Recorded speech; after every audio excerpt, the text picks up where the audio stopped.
Conformément à l'engagement qu'avait pris Monsieur le procureur et moi-même devant les familles, nous avons tenu à ce que l'ensemble de ce que nous avons pu constater soit présenté aux familles dans un premier temps, qui elles seules ont besoin de le savoir, et de manière à ce qu'elles n'apprennent pas par la presse quelques éléments qui pourraient bien sûr venir heurter leur appréciation, en tout cas leur sentiment dans le cadre de cette douleur qu'est la leur. Donc, Monsieur le procureur a souhaité que je vous montre de manière factuelle les différents éléments, car ce que nous avons fait est quelque chose qui est versé en procédure, qui va permettre la manifestation de la vérité, qui va permettre le travail des experts et surtout qui va figer les choses de manière incontestable et incontestée dans le temps, car nous nous inscrivons dans une procédure et dans une investigation qui risque d'être très longue, le temps de l'enquête. Donc ce que je vais vous montrer, c'est de manière chronologique une numérisation que nous avons effectuée de la scène de l'accident. Donc nous avons pris une modélisation qui nous permet d'avoir une résolution infracentimétrique de tout l'espace qui a été parcouru par le véhicule. Donc vous avez en arc de cercle, vous pouvez le parcourir, vous avez le chemin parcouru par les véhicules avant l'impact, vous avez la zone de l'impact et vous avez, voilà si on laisse l'image se figer, et vous avez une reconstitution 3D, nous pouvons la faire bouger vers le haut, vers le bas, si ça ne vous dérange pas, juste pour montrer, et nous pouvons, à l'intérieur de cette numérisation, nous sommes en capacité de replacer chacun des éléments avec une résolution infracentimétrique. Donc nous n'avons pas souhaité, je ne vais pas accentuer le message, mais ce que vous devez voir, c'est que c'est une information c'est un 5, si vous voulez, c'est une numérisation 5D, donc nous avons les 3 dimensions de l'espace, nous avons une dimension chronologique, car chacune des opérations que nous avons pu mener, nous l'avons datée chronologiquement et nous l'avons fait évoluer ce modèle numérique. Et c'est une 5e dimension qui est l'information. Chaque information qui a été apportée est intégrée au modèle de manière à permettre ensuite une reconstitution, une évolution, une étude. Tous ces éléments n'ont rien à voir avec ce que l'on peut appeler une simulation, comme vous pouvez voir au travers de formes animées qui pourraient être vues, que j'ai pu voir dans certaines séquences télévisuelles, qui est une simulation. Ici, vous avez une numérisation qui fixe les choses et chaque élément qui est intégré est le fruit d'un résultat scientifique, donc démontrable, avec une incertitude connue et mesurée, qui nous permet, en tout cas, de le soumettre à une critique scientifique. Voilà pour le modèle. Ce que j'ai fait, ce modèle va servir, a été remis aux experts qui véhiculent et incendient, de manière à partir sur une base qui leur permettra ensuite de tirer des conclusions, parce que moi, pour procéder à l'identification, j'ai dû désincarcérer les victimes, mon souhait et ma directive étant de porter le plus d'attention possible aux victimes décédées. Et pour ce faire, j'ai dû modifier la structure de la carcasse, procéder à une désincarcération, donc j'ai modifié la structure, j'ai donc dû la modéliser pour que les experts puissent travailler sur une structure parfaitement connue. Donc là, je vais vous montrer en 6 étapes ou 7 étapes le processus de constatation. Je ne vous ferai aucune évocation sur la dynamique, je ne vous ferai je ne vous donnerai aucun élément sur une explication, je ne vous ferai que de la constatation factuelle. Ce que j'ai souhaité, c'est que vous sachiez, que vous voyez ce que l'on a constaté, d'accord? Et il est clair que les explications peuvent être tellement nombreuses qu'il est impératif que des experts se prononcent. Donc c'est la raison pour laquelle Monsieur le procureur a saisi des experts qui vont pouvoir procéder, analyser, confronter les auditions, les résultats, les constats qui ont été effectués. Notre attention est de montrer que nous travaillons en toute transparence et avec une très grande fiabilité et avec une traçabilité qui veut dire que ces éléments peuvent être suivis, compris et interprétés dans le temps.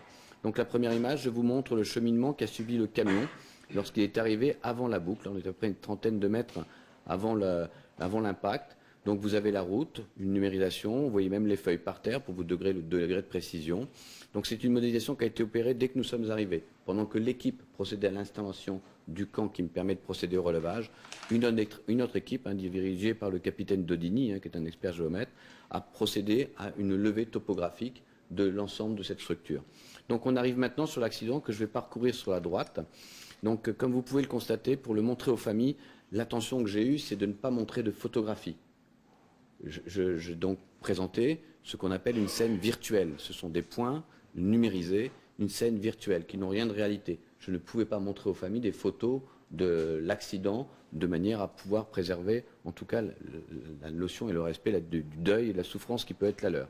Donc là on s'approche, on voit l'arrière du véhicule. La première constatation que vous pouvez faire, c'est que ce véhicule est à gauche. C'est un constat.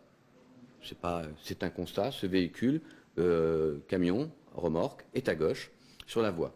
Si je prends un peu de recul, en remontant, vous pouvez voir, en appuyant sur le point bleu, nous avons des traces de frein. Donc nous avons 2 traces de frein de 3 mètres chacune qui correspondent à la remorque qui a freiné sur 3 mètres. Et nous avons sur la gauche une trace de ripage, d'accord, qui correspond à un léger dérapage qui correspondrait au train avant. Tous ces éléments ont été fournis à l'expert en accidentologie. Ils ont été relevés immédiatement car un certain nombre de traces sont fugaces dans le temps. Il était donc impératif de les figer à une résolution infracentimétrique de manière à ce que l'expert, par ses calculs thermodynamiques, poids, dynamique et cinématique, puisse reconstituer l'accident. C'est son domaine d'expertise. Là, ce que je vous montre, c'est juste de manière factuelle ce qu'on a observé et ce en toute transparence. On va progresser de nouveau. Donc je vais me rapprocher sur la droite. Je vais passer le camion, je vais parcourir le camion. Donc vous voyez, là, on peut accroître la résolution, on peut regarder la forme des pneus, on peut regarder la nature de la gomme, on peut comparer beaucoup de choses. Donc vous voyez, la remorque n'a pratiquement pas subi des affres de l'incendie. Donc maintenant, ce que je vais faire, je vais progresser encore sur la droite, voilà, du camion. Donc là, on regarde, on a déjà, en revenant un peu plus sur la gauche pour voir la tête du camion, voilà, nous avons la cabine du camion, la cabine qui est profondément déformée. On peut accentuer sans trop augmenter la résolution, voilà, non, recule un peu, voilà. Et puis on voit sur la droite, on voit la déformation du car, on voit la grande tige métallique. Donc vous avez le côté gauche de la cabine du camion, de l'ensemble routier, donc du tracteur de l'ensemble routier, qui a percuté le côté gauche du car, donc entraînant une déformation. L'étude de ces déformations permet assez facilement de déterminer l'énergie cinétique déployée, les vitesses d'impact. Donc tout ça, c'est du travail d'experts en accidentologie. Mais je voudrais juste vous rappeler que lorsque vous avez un impact, les vitesses frontales, les vitesses se cumulent. En admettant que même si les 2 véhicules étaient à 30 km/h, ça fait quand même un impact à 60 km/h. 60 km/h, imaginez un impact à cette vitesse, ça vous secoue quand même, vous êtes quand même projeté dans votre siège. Je ne vais pas vous faire des calculs d'énergie, de nombre de G calculés, de projections que ça représente, mais votre poids est multiplié par, il y a au moins 5 ou 6 G, donc ça fait 5 fois votre poids. Donc imaginez, d'autant plus quand on est un peu âgé, le choc que ça peut entraîner et générer, et la projection qu'il peut avoir. Donc voilà, je continue sur le car, je continue d'un espace supplémentaire. Et donc là, je vois de derrière. Donc nous avons l'ensemble du descriptif. Et il faut savoir que nous avons procédé par des relevés toponymiques systématiques à chaque fois que nous avons progressé à l'intérieur du car. Notre volonté étant de désincarcérer les victimes de manière à permettre un transport le plus compact possible. Donc on va revenir sur le côté gauche et on va avancer d'une case, on a montré ça. Maintenant, la question que vous vous êtes tous posée, c'est l'aspect inflammation, qui est une véritable problématique. Vous vous en doutez que nous nous sommes posés. Nous avons cherché à comprendre. Vous devez savoir que, je ne sais pas le nombre exact, mais 97 ou 99% des accidents ne dégénèrent pas en incendie. Néanmoins, il arrive que des incendies se propagent lors d'un accident de véhicule, nous le savons tous.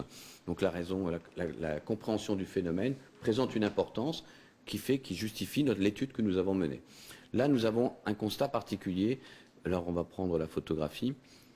Nous avons, à l'arrière de l'habitacle de la cabine, nous avons ce qu'on appelle un réservoir additionnel de gasoil. D'accord ? Donc, le gasoil est un combustible assez peu inflammable sous forme liquide. Et nous avons sur la gauche, alors si on la voit bien, une tige métallique qui fait à peu près un peu plus d'1 mètre, qui est une tige métallique qui était à l'intérieur de l'habitacle. Et au moment de l'impact, qui était à la gauche de l'habitacle du tracteur, au moment de l'impact sur le côté gauche du car, eh ben cette barre métallique qui était présente à l'intérieur a traversé l'habitacle, donc en bas, au pied de l'habitacle, et est venue se planter dans comment on appelle ça, le réservoir additionnel. D'accord, c'est un réservoir de gasoil qui est fait sous pression. Nous avons une déformation aussi du réservoir qui montre que la pression à l'intérieur était assez importante. Donc lorsque vous avez un percement par une tige d'un réservoir sous pression, vous avez les conditions sont requises pour avoir la création d'un nébulisa. Donc c'est-à-dire c'est une projection de fines gouttelettes plus ou moins importantes de gasoil exercées sous pression.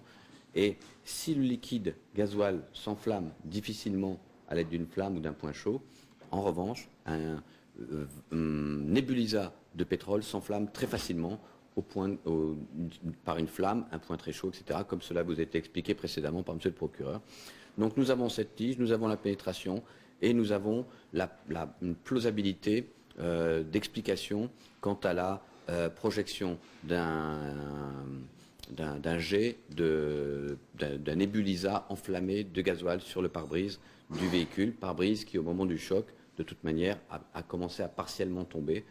Et donc nous avons une explication sur la plausibilité d'un incendie qui se serait déclenché assez rapidement. Il est clair que maintenant, les experts véhicules vont étudier la raison pour laquelle est-ce que ces tiges métalliques doivent être placées là, etc., etc. C'est un problème d'accidentologie que l'expert va aborder. Donc maintenant, on va continuer sur la droite. Donc une deuxième question qui nous a été posée, bien sûr, c'est la recherche des chronotachygraphes numériques. Chronotachygraphes numériques, donc je vais vous montrer la photo dans celle du véhicule. Donc nous avons mis un peu de temps à dégager parce qu'elle était fortement exposée. Nous avons voulu la procéder un peu à la manière d'un archéologue. Nous avons procédé par couches successives pour enlever les couches carbonisées. Et vous avez, c'est un peu cette pièce, elle a complètement brûlé, complètement carbonisé, donc le circuit électronique, c'est sûr, sont complètement, et la carte qui supporte l'information, dans un premier temps, ce que l'on peut supposer, est lamellisée, complètement déstructurée. Donc nous émettons un avis extrêmement réservé quant à la possibilité d'en tirer une quelconque information. Néanmoins, le procureur se réserve la possibilité de procéder ou de rechercher la possibilité d'en tirer une information. Le deuxième chronotachygraphe numérique se trouve à l'intérieur de l'habitacle du bus. Donc vous voyez, ça, je dirais que c'est un peu comme un petit autoradio. Vous vous rendez compte à la lecture qu'il a été exposé à des flammes pendant une longue durée et que donc en conséquence, il sera difficile d'en tirer une information. Voilà. Donc d'un point de vue final, je vais vous dire, donc on a procédé au relevé numérique, on a procédé à la recherche de ces pièces, on a relevé l'ensemble des corps qui ont été déposés à l'Institut médico-légal de Bordeaux où mes équipes d'experts en ADN ou d'ontologie ou empreinte digitale ont travaillé avec les médecins légistes de l'IMML de Bordeaux, ont formé une équipe soudée qui ont travaillé jusqu'à ce matin, 2 heures du matin, où nous avons terminé l'ensemble des éléments dont nous avons besoin pour procéder aux identifications. Ces prélèvements sont en cours d'acheminement vers le laboratoire de Pontoise qui procède aux analyses. Et comme vous l'a dit monsieur le procureur, comme nous ne pouvons préjuger d'une difficulté éventuelle, qu'à ce jour je ne vois pas, nous devrions être en mesure de répondre d'ici la fin de semaine prochaine, comme cela a été énoncé.